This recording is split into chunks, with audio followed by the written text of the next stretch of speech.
Hello. Today we're going to be learning about poetry. Poetry is a bit different from other types of books and texts that people normally read. There are a few extra things to pay attention to, and I think that drives some people away from poetry. I just want to help you enjoy it. In prose, which is most other writing that's not poetry, you express yourself almost entirely by just the meaning of the words. And when you read prose, you only have to pay attention to the meaning of the words. Poetry, though, uses a lot more tools. It isn't just the meaning, it's the sounds of the words that can be part of the expression. So can the rhythm of the words and the sentences, the shape of how they're written on the page, and even on purpose use of odd spelling and punctuation. There's all tools. No poem has to use all of them or use any of them, really. There are no total rules that all poems have to follow. But good poems use every word very carefully, not just for the meaning, but for the overall effect that that word creates. Songs have some similarities to this, by the way, but normally in a song, the words are really connected to the music. If you take out the music, you're just left with a song that's not as good or a poem that's not very good.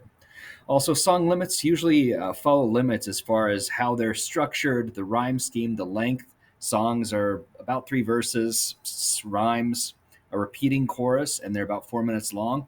Poems can be like that, but they can be in many other forms as well.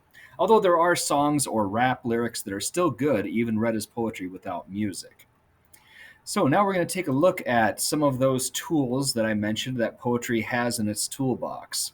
I think the most well known one is rhyme. And here's an example from the beginning of the poem Sick by Shel Silverstein. I cannot go to school today, said little Peggy Ann McKay. I have the measles and the mumps, a gash, a rash, and purple bumps. So the last few sounds in the word at the end of the line, today, McKay, they rhyme. Mumps, bumps, they rhyme. The last sounds match. And when we're figuring out the rhyme scheme of a poem, we give the first new sound at the end of a line a letter starting with A, and then we give the same letter to a line that matches it. So today and McKay rhyme, so they get A, and then A. Then mumps, that's a new sound, so that gets B. Bumps matches mumps, so that gets B. So we'd say the rhyme for this poem is AABB. Usually you can figure out the rhyme scheme of a poem within the first 4 to 6 lines, roughly. A lot of times, the second line will rhyme with the fourth line, like A, B, C, B, for example.